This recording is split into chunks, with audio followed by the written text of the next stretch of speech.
Rapaz, nada mais Henrique Wagner do que esses remédios embaixo da câmera. Ele botou um envelope de Rivotril e um envelope de Tira só Dorflex. aquele São pano ali, os remédios da minha vida. Você quer deixar o pano? Você acha que esteticamente está... Eu tomo Não, se você não quiser, eu botei só pra dar um suporte para o microfone ficar um pouco... Você se incomoda, Henrique? Não. O pano. Pra dar um suporte, só faltava um Viagra pra levantar a câmera, né? É.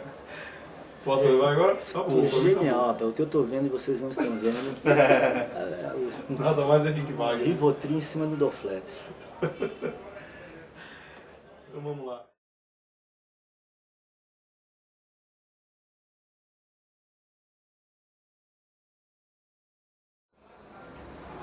Bom, essa é uma pergunta delicada, porque quando a gente pensa em função, utilidade e função da poesia e da arte de modo geral, acontece de se pensar também numa questão política que que gira em torno do marxismo, né? Sempre se fala em função de algo na arte, ela tem sempre relação com panfleto, e tudo que é panfleto é sempre de esquerda, nunca é de direita, é uma coisa curiosa. A arte panfletária é sempre uma arte de esquerda, é sempre uma arte... Claro, entende-se que para ser a maioria mesmo dos panfletos é de esquerda, porque a direita ou o liberalismo, ou o que se quiser, a forma como se quiser se referir a isso, é uma espécie de ordem natural das coisas. Se você deixa tudo solto, vira capitalismo. Não adianta, vira capitalismo, né? E essa intervenção é que cria que traz algo de político, porque é planejado. Ao planejar você vai e constrói panfletos, etc. Então, quando se fala em função de algo, primeiro tem que deixar isso bem claro. Não há qualquer relação, e eu imagino que a pergunta tenha se dado desse modo, sem qualquer relação com uma função política, né? Porque a maioria das vezes essa pergunta tenta levar a pessoa, o entrevistado, enfim, a uma questão política.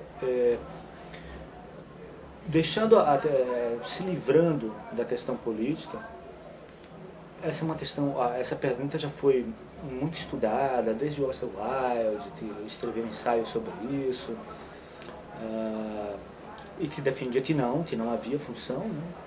Ele e toda uma geração ali dele, não me ocorre agora o nome do grupo, mas havia um grupo, ele com Walter Palmer, acho que é isso o nome, um crítico, um teórico, que também defendia a ideia do esteticismo, e sem função alguma, a arte pela arte, o belo, a arte contemplativa, né? O homem que apenas contempla e não mais. E se quiser pensar numa função, seria uma função muito subjetiva, uma função muito de me sentir bem, a função a função da arte é fazer a pessoa ficar feliz, contente, ter prazer, aí já entra numa questão hedonista, né?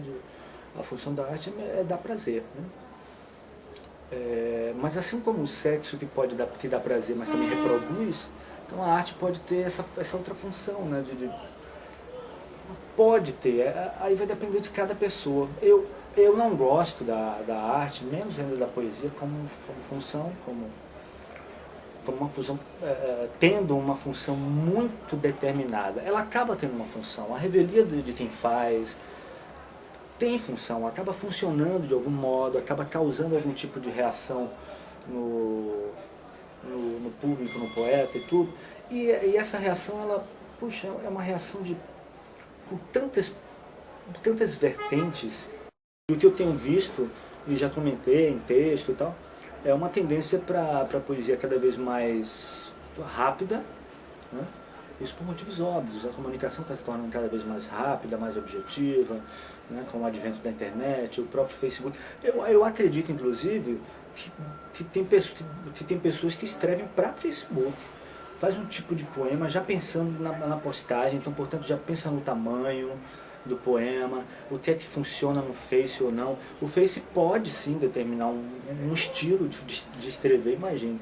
O Facebook de repente criando um jeito, uma forma de escrever a arte, poesia, etc.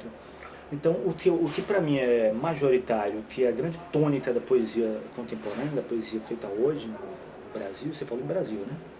No Brasil, é uma poesia sem muito desenvolvimento, é uma poesia breve, curta, de insights, algo que já existia nos anos 80, mas que existiu nos anos 80 como uma reprodução, não, como uma consequência da cultura de massa muito forte, sim. E hoje nós estamos vivendo uma nova cultura de massa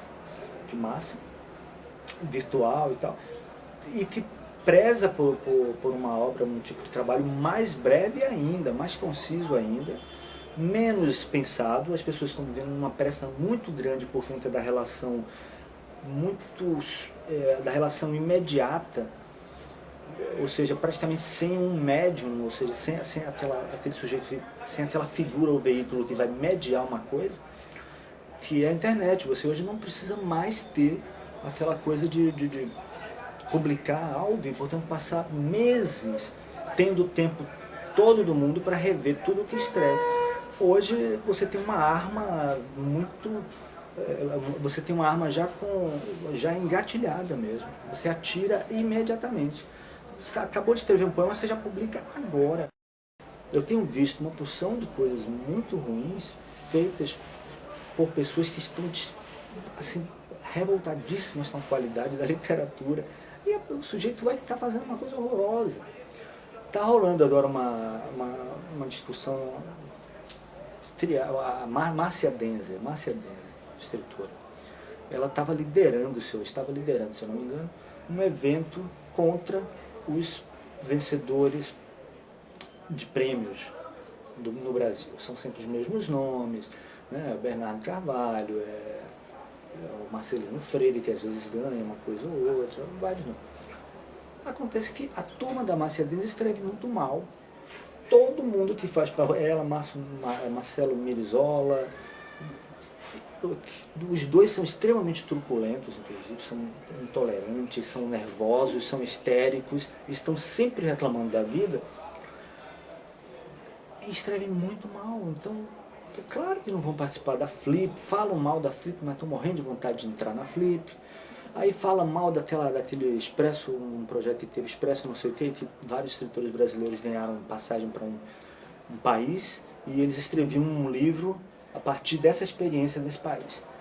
Isso deu uma briga, Marcelo Merizola xingou meio de gente, publicamente, chegou a ameaçar o Manuel da Costa Pinto, ameaçou, parece até que teve processo, não sei, ameaçou. Aí você pega um livro do Marcelo Merizola, eu não convidaria também não.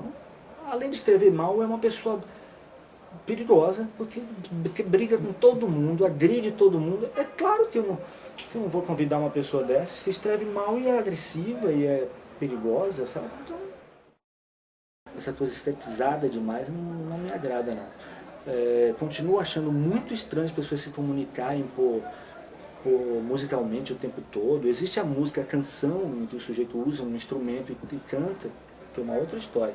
Mas se você está escrevendo, a ideia é evitar essa música excessiva, né? Não precisa, porque já tem músicos fazendo música. O poeta deveria fazer exatamente o oposto, por conta da própria evolução da poética. Então, o caminho para mim de evolução da poesia seria esse.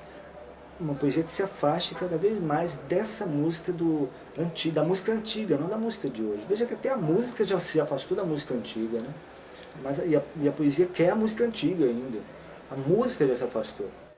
Mas são formas diferentes de ter desprazer, um desprazer de altíssima qualidade. Eles são bem diferentes, inclusive, né?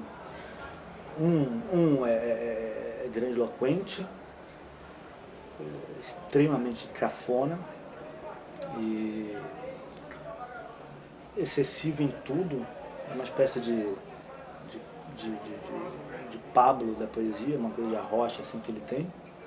A poesia dele parece poesia de quem grita muito, de quem... E nos recitais eu lembro dele falar alto, ele tem esses valores assim. É uma pessoa muito apaixonada E paixão é um perigo, né? Paixão mata, paixão... Amor não, paixão é terrível. Então essa paixão dele pela poesia tem uma coisa muito cafona, produz alguns dos piores versos que eu já li na minha vida. James Martins eu não conheço muito, até porque ele não tem livro publicado, mas eu já li um outro poema em blog, site, alguma coisa assim. Alguém já deve ter distribuído pelo Face, porque eu já vi alguma coisa no Face, talvez um amigo meu, e me parece que ele se apropria de poemas e faz algo que é bem antigo, e não é novidade também, que nas artes plásticas se chamava de objet trouvé, que é o objeto encontrado. Você encontra, isso vem lá de Lautréamont, uma frase de Lautréamont que falava sobre o momento fortuito, você encontra algo e passa, e aquilo te surpreende, e aí você usa aquilo em outro contexto, e aí o objet trouvé e o ready-made são muito próximos, são irmãos, né? Bom, isso foi o que eu vi dele, mas é muito pouco, eu não conseguiria falar muito sobre ele. O Inácio não, o Inácio publicou já, acho que ele publica por ano, se eu não me engano, um livro por ano, uma coisa meio Roberto Carlos, né?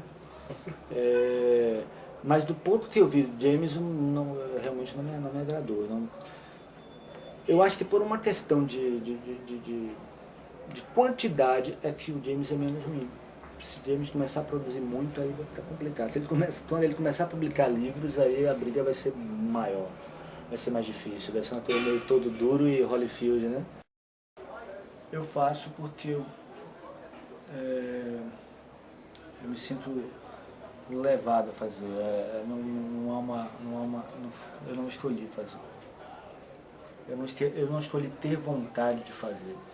Eu nunca tinha, aliás o meu caso é até curioso, eu nunca tinha lido um poema sequer quando eu fiz o primeiro poema. Eu tinha lido letra de música, né? Então certamente a influência veio daí, sabe? Um pouco de letra de música que li não, ouvia, né? Ouvia música, então acho que minha influência, o que havia na minha cabeça de poesia era música. Eu não tinha lido, eu não fui uma pessoa que começou a ler cedo, eu comecei a ler por conta própria, né? Escolhendo os livros que eu queria ler. Eu comecei aos 17, por aí. Sim, então eu não tinha relação alguma com poesia, eu não conhecia poesia, né? Não tinha leitura nenhuma, eu lia só o que era obrigatório, né? E fui um péssimo aluno de literatura, inclusive. Eu tinha péssimos professores, eu estudei em escolas muito ruins, porque eu mudava muito de residência, mudei muito de residência, eu tive escolas muito ruins e li muito pouco. Quando a poesia surgiu, quando eu escrevi o primeiro texto, ou melhor, eu escrevi o primeiro texto a partir de uma relação frustrada, um namoro que terminou, e eu voltei um namoro terminado pela moça, né? Ela terminou o namoro, foi minha primeira namorada. Ela terminou o namoro, eu voltei arrasado. Eu tinha uma máquina, aquelas máquinas portáteis, como é que é o nome? Remington, né? Eu tinha em casa, não sei porquê. Acho que uma das sobras das coisas de escritório, porque meu pai sempre construiu muito. Meu pai sempre teve farmácias e outros negócios. Acho que foi sobra de algum material e tinha lá em casa só para decorar o quarto. Aí eu cheguei e escrevi um poema direto na máquina. Nem foi direto, mais para usar a máquina. De modo que o poema saiu até como um poema tipográfico, porque por causa dos tantos erros, e não porque eu queria fazer um poema tipográfico, por causa dos erros de digitação. E aí escrevi esse primeiro poema tomado, portanto foi algo involuntário, não houve nenhum tipo de escolha, que eu acho que é a maioria dos casos, se eu não me engano, né? Então eu escrevo poemas, e não só poemas, para me expressar de forma enviesada, digamos assim. É a forma que eu encontrei de expressar ambiguidades, não tem que me encontrei não, que encontraram em mim, porque não foi uma escolha minha, repito. Então eu escrevo para expressar sentimentos e sensações, além de, mais ainda que sentimentos, pelo menos no meu caso, para estruturar ideias com um valor estético. Então, escrevo poema por isso, para me expressar, respeitando o imperativo da natureza, porque foi algo que eu não escolhi. Eu respeito, e ao perceber que que esse imperativo existia na minha vida, eu passei a estudar mais todo esse processo de criação, etc., para que eu desse uma resposta justa a esse imperativo, para que eu fizesse jus a responsabilidade que a natureza me criou, né?